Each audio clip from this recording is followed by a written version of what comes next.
Hello everybody, it's HeroicLegend here, and welcome back to Stardew Valley. It's a nice day. Pretty calm. Pretty happy. It's a pleasure for me that Oh, thanks! Forgot about that. There's my tree. Oh, I'm so sorry, little tree. Had I been smarter, you could have been fully grown before. You could have been grown a million years ago. But yeah, after the I'm honestly a little afraid of sending out my thoughts of sword art. Like, if there's one thing that is like guaranteed to change how people look at you, give your opinion on certain animes. You know what? Fuck it. I'll put myself up for the firing squad once more. Emily.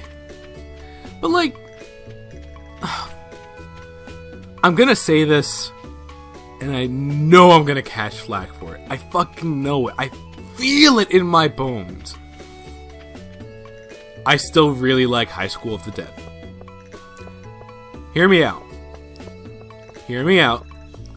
Before people start fucking commenting, yes, I understand. It was so fucking fan service heavy, ecchi heavy. Like, I don't know what year they were in high school, but it's year. It better have been a fucking it better have been senior year. That's all I'm gonna say. That's all I'm gonna say. And like, yeah, it's all this stuff, and you know, it's really dramatic. But like, did I? Oh, that's right. I gave my pickaxe. Oh fuck! Oh dear. Oh dear, dear, dear. Excuse me, sir. I believe you have my pickaxe still. And I'm hoping it's done. But I can't check that just yet. So I will fish. But like, I want to talk about it. I do. I remember that one much more clearly than I kind of remember sword art. But like, I mean, yes. Yay! Thanks, guy. I know for a fact they had an oodle amount, a stupid amount of tropes. You know? We have the super serious hero. We have the incredibly hot chick that he's interested in. And for extra bonus, we have that his best friend is her boyfriend. Or his friend is her boyfriend. And he dies. So now that leaves him open for the field. You know, but like, it has the fat nerd kid who's like really into other culture. Which, by the way, real fucking cute. How he was super into American culture. And it's normally the other way around. And he's really into military stuff. Like, that was an interesting twist and spin on the character. And not only that, but he was like, he was big, but he didn't appear big. It's very tough to say that line, but like, he was obviously a fat character. He was. But he didn't act fat, if that makes any sense. He didn't behave like a standard fat character in media. You know, he was respectable. He was someone you should have respected, or you were gonna pay some pretty intense consequences, because he knew shit, and this was the environment where he thrived.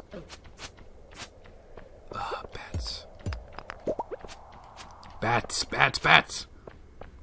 You're driving me batty.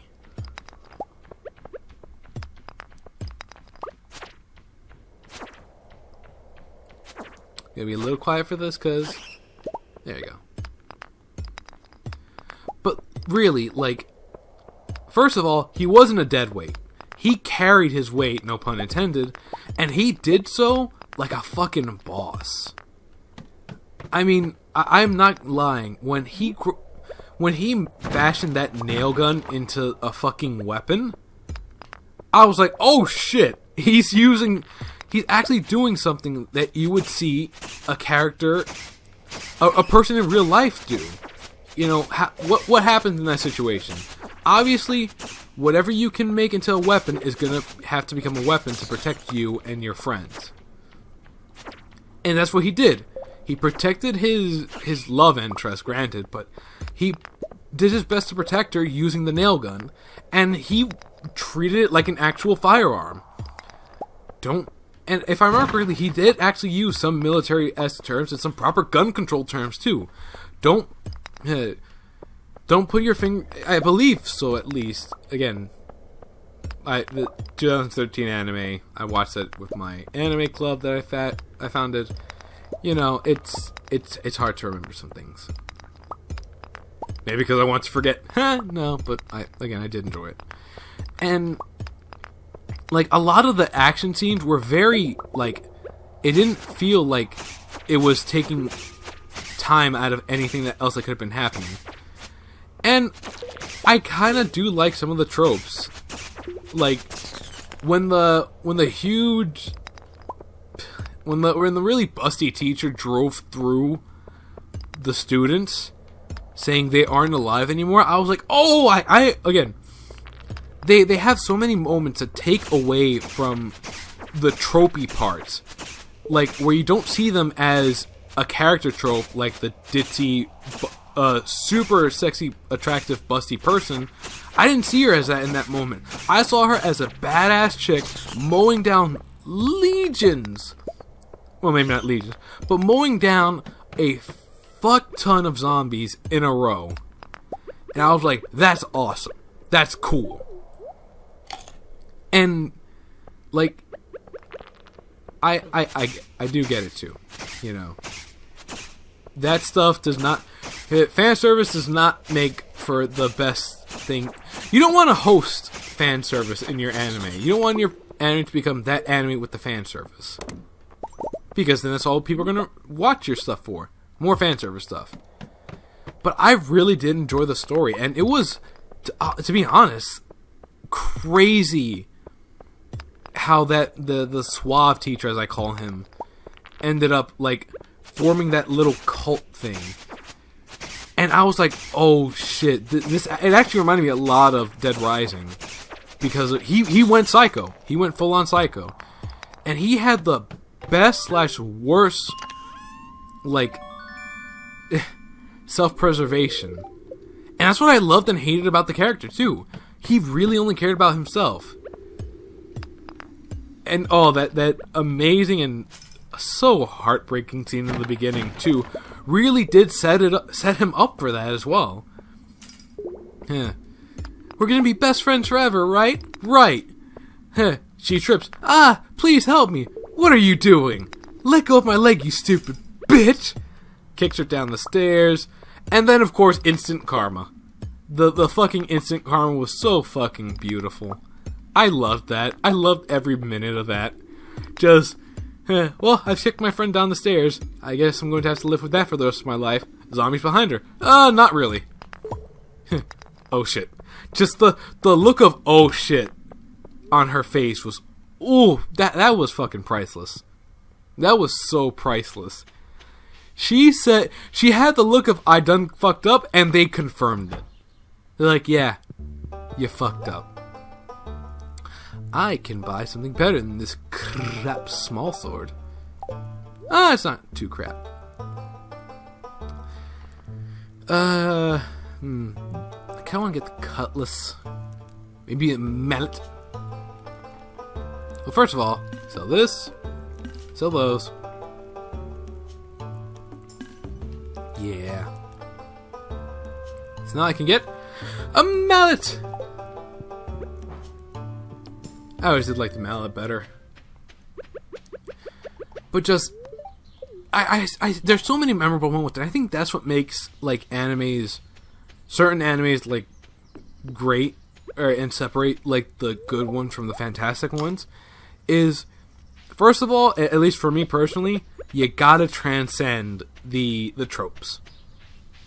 You gotta be able to make us see, yeah, you have these tropes, but you gotta make us feel like it doesn't matter that they have the tropes, because the characters are still individual characters. You still remember them, even if you don't remember the names, you remember who they were by their actions, not by their appearance. Again, the purple-haired chick who was a kendo master, that was awesome. Yeah, she became basically the samurai, the really questionably questionable zombie killing of. She became.